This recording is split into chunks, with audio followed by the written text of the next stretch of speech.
Sir, salamat po, sir. Sige, sige. Okay na yan, ay okay na yan. Yung pera na pambabayad mo daw. Mariel, yung sinasabi mo kanina na client na nakikiusap, nandiyan pa ba? Nandito po, boss, ma'am. Sige nga, pakausap niya ako. Pasapin mo. Magandang hapon po. Okay lang po, magandang hapon po, sir. Magandang hapon, kamusta? Medyo tense po. Bakit? Eh, kasi po baka hindi ako makakuha ng laptop. Ano ba problema? Ano ba ang kailangan mo, ma'am? Ano po, laptop po na pwede po siyang pang-print tsaka AutoCAD po. Pero may napili ka na laptop dyan. May pwede doon sa ano mo, sa kailangan mo. Sila po nagpili, sir. Ano yun? Sila po ang pumili kasi hindi po ako marunong magpili, sir eh. May listahan lang po binigay yung anak ko, sir. Ito po yung papel na listahan, sir. Pati yung warehouse niyo po. Bakit ganyang laptop yung kailangan ng anak mo? Bakit high-end?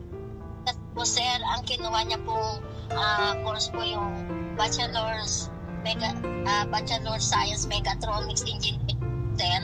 Tapos, saan ka pa galing ngayon? Taga-Tagig po ako, sir. Tagig? Tapos, Sir. naglakad ka lang papunta niya sa store? Po, mula Guadalupe po hanggang sa monumento po, sir, nilakad ko kasi may mga kakilala naman po akong driver ng jeep ng Guadalupe. Sinakay po nila ako hanggang Guadalupe, sir.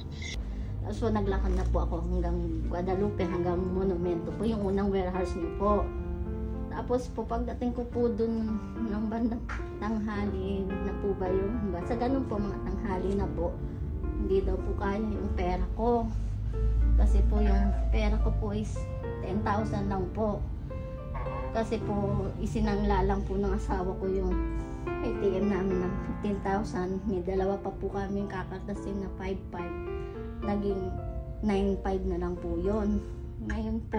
Ibig sabihin, sinanglaan nyo lang yung ATM niya para mapili yung laptop. Opo sir, sinangla lang po namin, sir. Kasi wala naman kaming pagkukuhanan ng ganung kalaki, sir.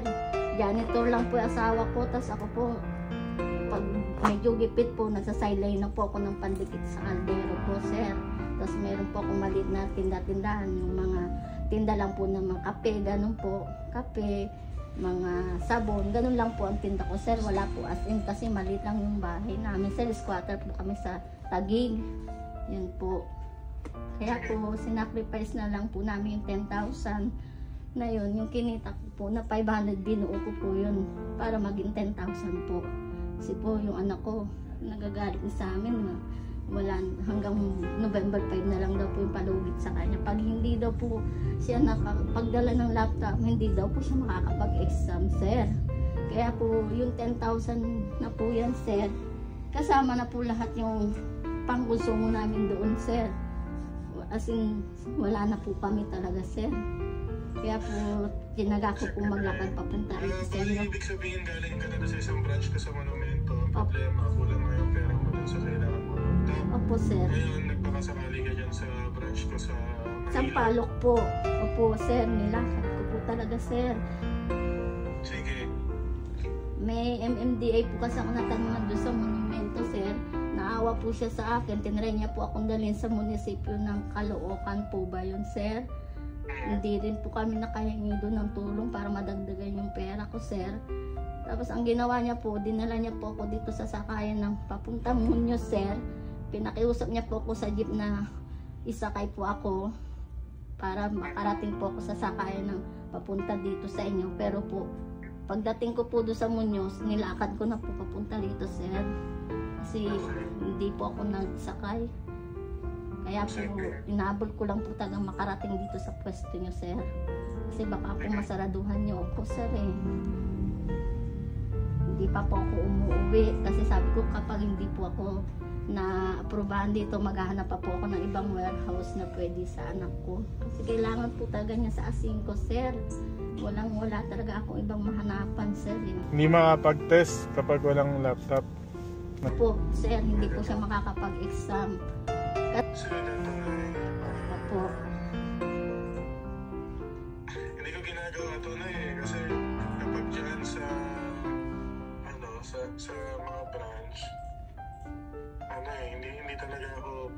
magdagdag sana ng ng mga ganyang nakikiusap sa price or sa laptop. Pero sige, siguro pwede kong consider.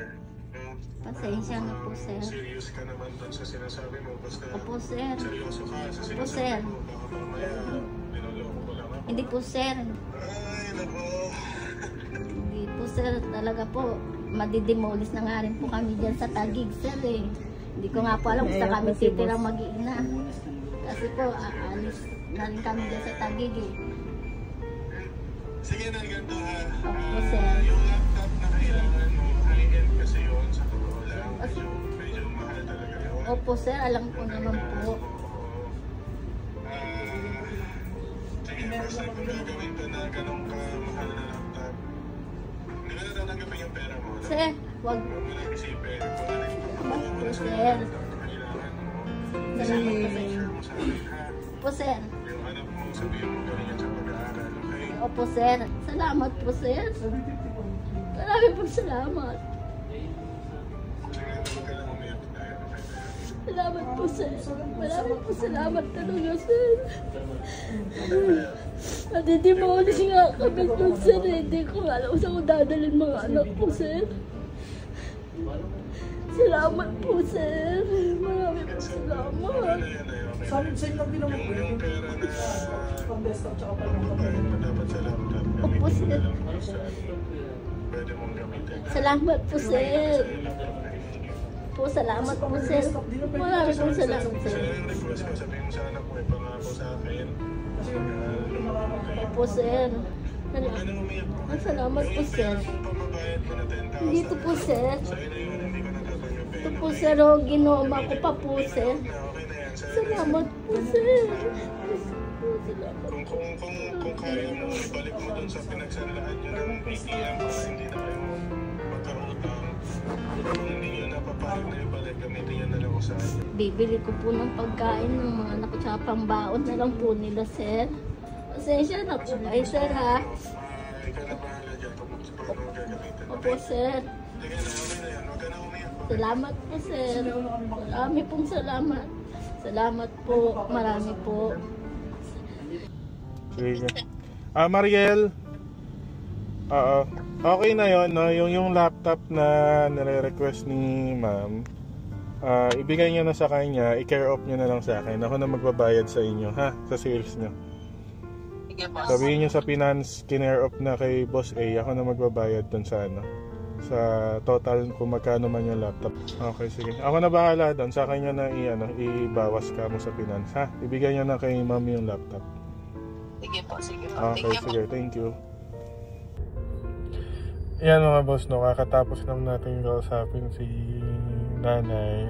So yan, maraming salamat mga boss. Kaya kayo, kung may magulang pa kayo na umiintindi sa lahat ng pangangailangan nyo, pahalagahan nyo yan mga boss. Let's go!